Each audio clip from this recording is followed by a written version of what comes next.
बारामती नगरपालिकेची निवडणूक 2 डिसेंबरला होणार होती. मात्र आता बारामतीमधील अभिजित कांबळे यांनी याबाबत बारामती कोर्टात याचिका दाखल केल्यानंतर आता ही निवडणूक प्रक्रिया 20 डिसेंबर पर्यंत पुढे घेण्यात आली आहे. यामुळे प्रचाराची रणधुमाळी थंड झाली आहे. परिणामी उपमुख्यमंत्री अजित पवार यांच्या मार्गदर्शनाखाली होणारी सांगता सभा रद्द करण्यात आली आहे. याबाबत काही त्रुटी असल्याचे मत राष्ट्रवादी काँग्रेस पक्षाचे माजी ज्येष्ठ नगरसेवक किरण गुजर यांनी व्यक्त केले. अभिजित कांबळे यांनी नगराध्यक्षपदासह तब्बल 7 नगरसेवकांच्या विरोधात न्यायालयामध्ये आक्षेप नोंदवला होता. या नगरसेवकांची अतिक्रमणे आणि राष्ट्रवादीचे नगराध्यक्षपदाचे उमेदवार सचिन सातव यांच्या अतिक्रमणाबाबत महत्त्वाचे मुद्दे मांडले होते आणि याच पार्श्वभूमीवर आता निवडणूक पुढे ढकलण्यात आली असल्याची माहिती याचिकाकर्ते अभिजित कांबळे यांनी दिली.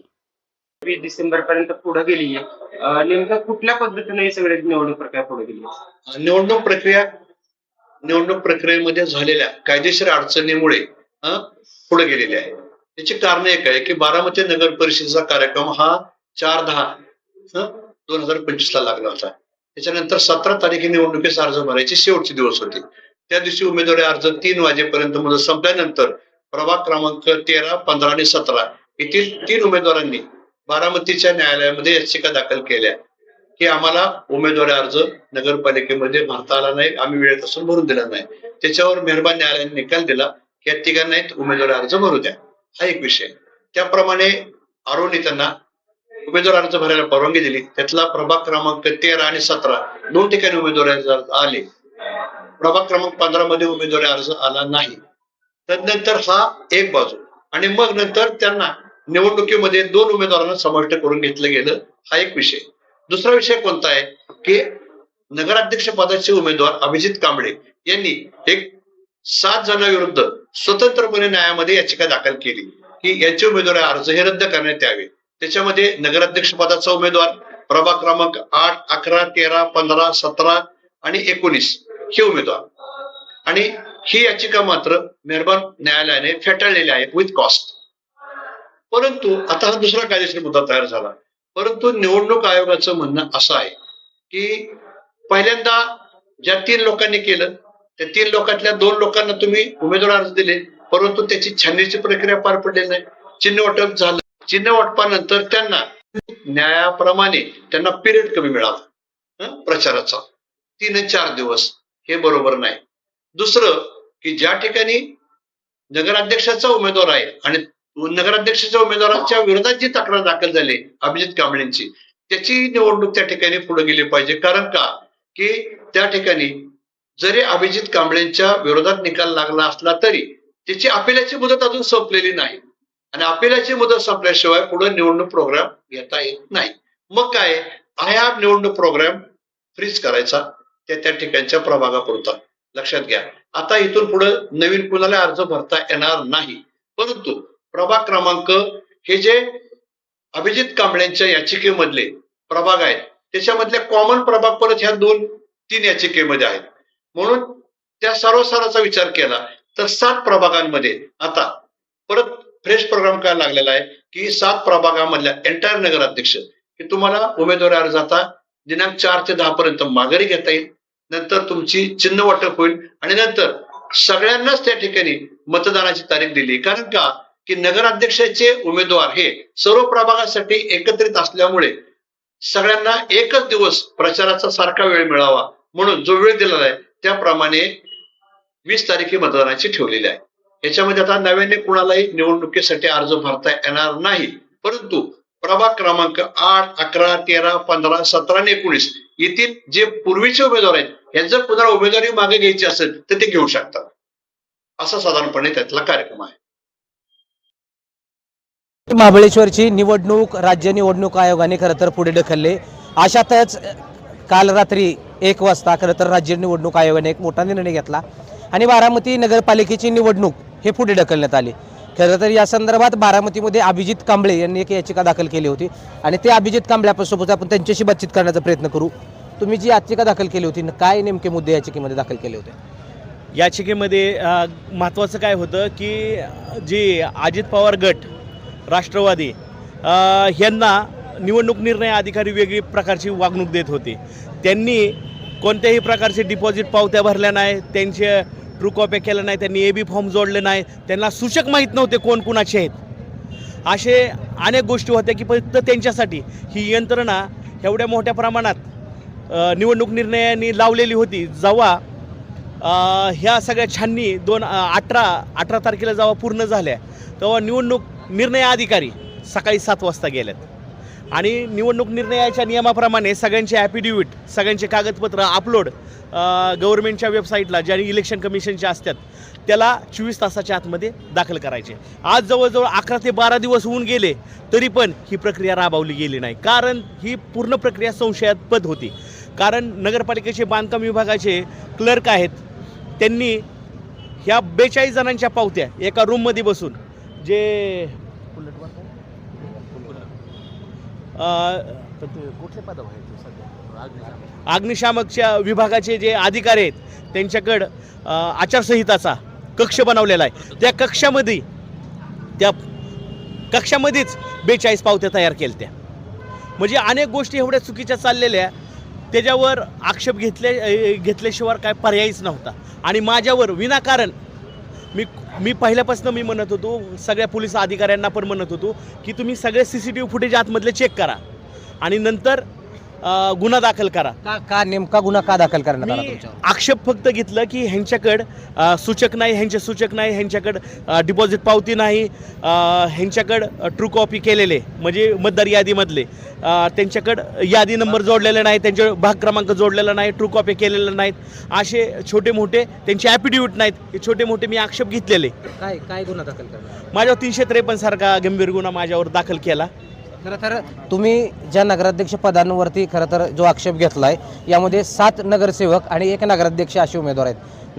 नगराध्यक्ष पदाचे जे काही उमेदवार आहेत सचिन सातव यांच्याबाबत नेमका काय आक्षेप नोंदवला तुम्ही? सचिन सातव जे बारामती पालिकेसाठी नगराध्यक्षाचे उमेदवार आहेत राष्ट्रवादी गटातून, त्यांनी स्वतः अतिक्रमण खुल्या जागेमध्ये नगरपालिकेच्या मालकीच्या जागेमध्ये त्यांनी अतिक्रमण केलेलं आहे. त्यांनी शासकीय जागेमध्ये आणि यांना रस्ता त्यांनी सरकारी रस्ता त्यांनी बंद केलेला आहे. स्वतःच्या वापरण्यासाठी त्यांनी फक्त यूज करून घेतला आहे. पण त्याच्यावर नगरपालिकेने त्याच्यावर रस्ता तयार करून दिला आहे, स्ट्रीट लाईट तयार करून दिली, त्याच्यावर ड्रेनेज लाईन करून दिलं. नगरपालिकेच्या पैशावर होतं हे सगळं, पण ते त्यांच्या स्वतःच्या फायद्यासाठी. आता उद्याही त्यांनी मध्येच त्यांचं गोडाऊन पण जळालेलं होतं बेकायदेशीर भंगाराचं, आणि ती खुली जागा नगरपालिकेने दुसरी एक दाखवलेली. पण आम्ही त्यांच्यावर शास्तीय आकारण्याची मागणी केली होती, एक उपोषण पण केलं होतं आमच्या सगळ्या कार्यकर्त्यांनी त्यांच्या विरोधात की आम्हाला वेगळा न्याय आणि त्यांना वेगळा न्याय नका देऊ. खरं तर तुम्ही जे 7 नगरसेवकांविरोधात याचिकेमध्ये उल्लेख केला होता, हे सगळेच राष्ट्रवादीचे होते का इतर कुठल्या पक्षाचे होते?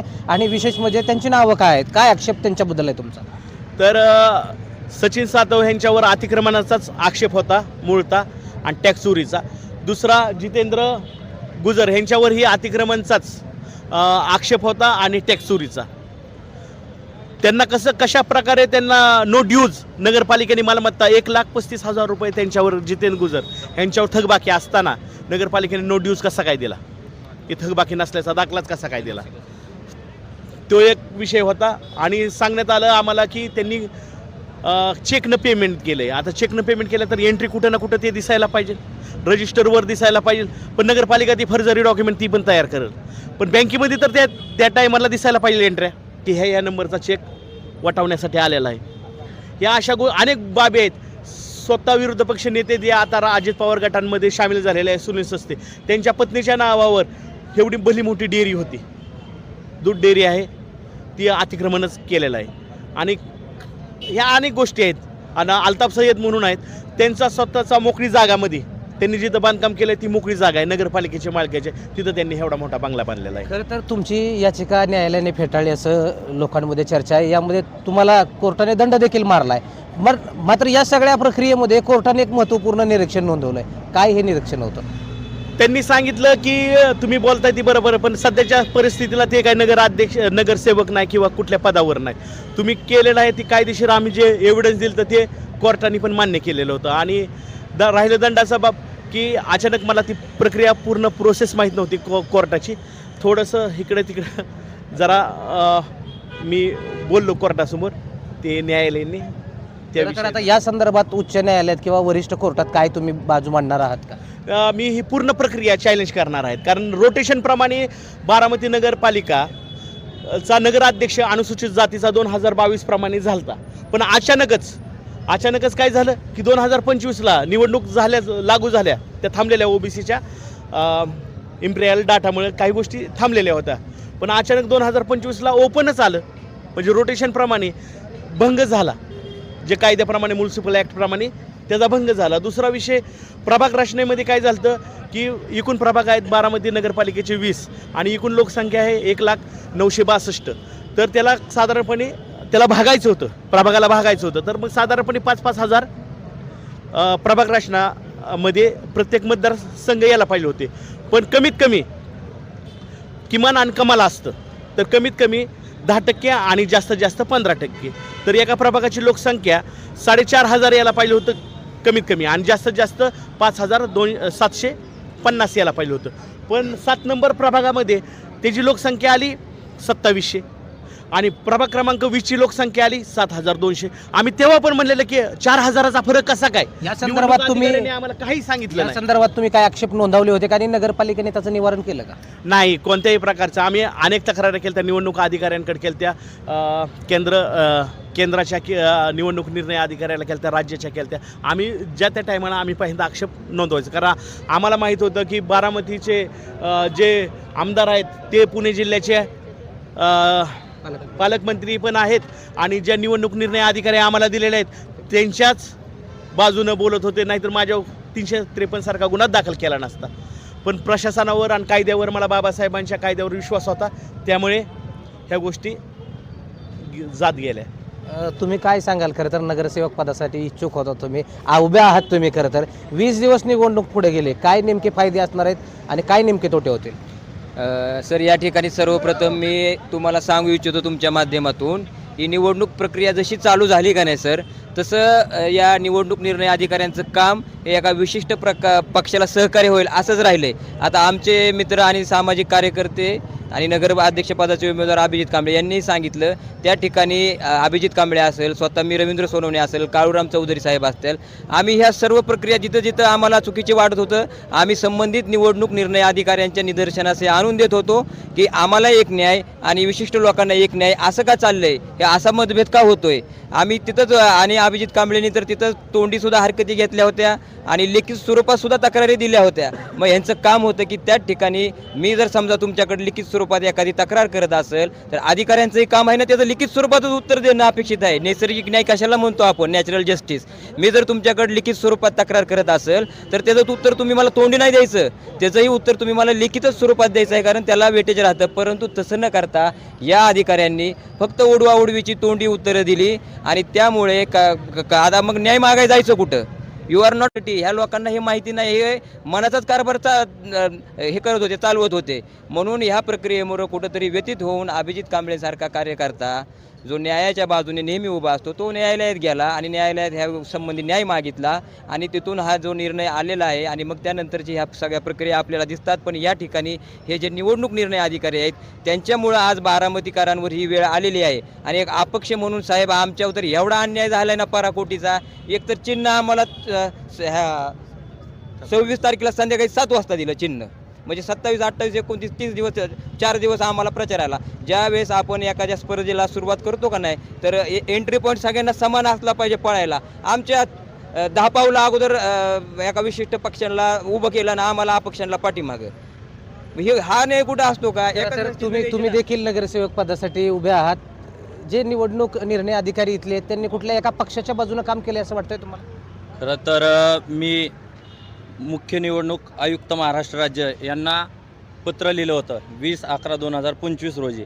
निवडणूक निर्णय अधिकारी बारामती नगर परिषद बारामती यांच्या पक्षपाती व नियमबाह्य हेतुपुरस्पर राष्ट्रवादी काँग्रेस अजित पवार यांच्या राजकीय दबावामुळे राष्ट्रवादी काँग्रेस कार्यकर्त्यांना प्रत्यक्ष बेकायदेशीर मदत करत असल्याबाबत त्यांची तात्काळ बदली करून त्यांच्या निवडणूक काळातील वर्तन व नियमबाह्य निर्णयांची चौकशी करून योग्य ती कारवाई करण्याबाबत मी पत्र लिहिलं होतं. परंतु मला या पत्रावर कसलंच आत्तापर्यंत उत्तर मिळालेलं नाही आणि आत्तापर्यंत मला यांनी कसलंच विचारात घेतलं नाही या पत्राचं. निवडणूक आयोगावर माझा आक्षेप आहे आणि इथून पुढे बी आम्ही कायद्याची लढाई लढणार आणि निवडणुकीला सामोरे जाणार. खरं तर या सगळ्या महत्त्वामध्ये आपल्यासोबत गायकवाड वकील आहेत. तुम्ही देखील कोर्टामध्ये एक इलेक्शन पिटिशन दाखल केलं होतं. या इलेक्शन पिटिशनमध्ये तुमचा अर्ज नियोजित वेळेत येऊनही नगरपालिकेच्या माध्यमातून अथवा राज्य जे काही निवडणूक निर्णय अधिकारी त्यांनी स्वीकारला नव्हता, काय निरीक्षण कोर्टाने नोंदवलं आणि तुम्हाला अर्ज त्या ठिकाणी भरायला कोर्टाने त्या ठिकाणी परवानगी दिली? आम्ही काय केलं होतं की मी अपक्ष म्हणून माझा उमेदवारी अर्ज 2:50 पावती फाडली होती आणि पावती फाडून 3 वाजता गेटमध्ये जाण्यापूर्वी हा जो राष्ट्रवादीचा पूर्ण घोळका आला, त्या घोळक्याने दाबल्यामुळं आम्हाला त्या दरवाजापर्यंत पोचता आलं नाही आणि त्यामुळं आमचा अर्ज स्वीकारला गेला नाही. आम्ही त्यांना विनंती केली की मी 3 पूर्वी पोचलो आहे, CCTV पहा, ऐकलं गेलं नाही. मी स्वतः वकील असल्यामुळं मी कोर्टात गेलो, माझं वकीलपत्र दाखल करून मी केस दाखल केली आणि त्या इलेक्शन पिटिशनवर मेहरबान कोर्टाने फास्ट हेअरिंग घेऊन 25 तारखेला म्हणजे संविधान दिन 26 तारखेला आहे, संविधान दिनी मला निकाल दिला आणि माझ्याप्रमाणे निकाल दिला. त्यानंतर आता जो निकाल आला होता त्या निकालाप्रमाणे त्या CCTV फुटेज पाहिले कोर्टाने. त्यानंतर मी त्यांना असं सबमिशन केलं की साहेब, मी जर 3:01 कोर्टात आला असतो तर माझं डिपॉझिट स्वीकारलं गेलं असतं. याचा अर्थ मी इन टाईम आहे आणि हा पुरावा सर्व ग्राह्य धरून कोर्टाने माझ्या बाजूने निकाल दिला आणि 26 तारखेला 3 वाजेपर्यंत आमचे फॉर्म स्वीकारावा असे आदेश काढले. खरं तर कोर्टाने जे निरीक्षण नोंदवलं, ही जे काही निवडणूक निर्णय अधिकारी बारामतीमध्ये काम करतायत, कुठल्या तरी एका पक्षाला त्या ठिकाणी त्यांच्या दबावाला बळी पडून हे काम केलं जातं असं वाटतंय तुम्हाला? तुमच्या प्रश्नाला मी सामूहिक उत्तर देतो. जे निवडणूक निर्णय अधिकारी आहे उपजिल्हाधिकारी लेवलचे संपूर्ण महाराष्ट्रात, ते महाराष्ट्र शासनाचे नोकर आहेत आणि ते ज्याच्या हाताखाली नोकरी करतात ते म्हणजे महाराष्ट्र शासन. महाराष्ट्र शासन म्हणजे मुख्यमंत्री, उपमुख्यमंत्री, मंत्री वगैरे हे सर्व लोक. या लोकांचा आपल्या भागात दबदबा आहे आणि ह्या मालकाच्या अंडर काम करता करता अचानक निवडणूक निर्णय अधिकारी झाल्यामुळं वेगळ्या पॉवर जरी आल्या तरी पुन्हा त्यांना नोकरी करायची त्यांच्या अंडर, म्हणून हे लोक काही ना काही दबावाखाली काम करतात. हे आज ह्या घटनेवरून सिद्ध झाले आणि त्याच्यामुळे ह्यांचं जर निष्पक्षपातीपणा असता, माझा फॉर्म भरून दिला असता, ठीक आहे भरा, तुमचे पावती फाटली भरा, तर काही आम्ही कोर्टात गेलो नसतो, माझ्या पाठोपाठ अभिजित कांबळे कोर्टात आले नसते. वकील साहेब, महत्त्वाचा एक मला प्रश्न घ्यायचा आहे. खरं तर हे जे काही निवडणूक निर्णय अधिकारी त्यांच्या माध्यमातून हा जो काही प्रकार केला जातो, ही खरं तर लोकशाहीची गळचेपी वाटते तुम्हाला? 100% लोकशाहीची गळचेपी आहे. तुम्हाला सांगतो 2 टप्प्यात गळचेपी. आता आमच्या अपक्ष उमेदवार जर RTOची परमिट काढायला गेला तर पूर्ण दिवसभर RTO येत नाही तिथं, कारण त्याचा तेवढा वेळ खावा असं ह्या काही कुणाला तरी खुश करण्यासाठी ते RTO सुद्धा येत नाही. अशा प्रत्येक टेबलवर असा त्रास दिला जातो की ते कॉम्पिटिशनच झाले नाही पाहिजे. म्हणजे लोकशाहीला अपेक्षित असलेले जे निरपेक्ष घटना घडल्या पाहिजेत त्या घडू नये यासाठी ही यंत्रणा काम करत राहते, असा माझा आक्षेप आहे. या संदर्भात भविष्यात अशा घटना घडू नयेत या संदर्भात काही तुम्ही न्यायालयीन लढा लढणार? नाही, मी मुख्य निवडणूक आयुक्त आहे महाराष्ट्राचे, त्यांच्याकडं या ज्या राजापूरकर मॅडम आहे आणि CO या दोघांविरोधात तक्रार करतोय. आतले CCTV फुटेज तपासायला लावणार आहे. माझा 17,268 नंबरचा पावती क्रमांक आहे. त्यानंतरचे पावती क्रमांक फाटले असतील तर मी जर 3मध्ये नाही म्हणताय तर ते किती वाजता फाटले आणि त्या फॉर्म भरण्याची प्रक्रिया आतमध्ये CCTVच्या ह्याच्यात सगळे पुरावे आहेत.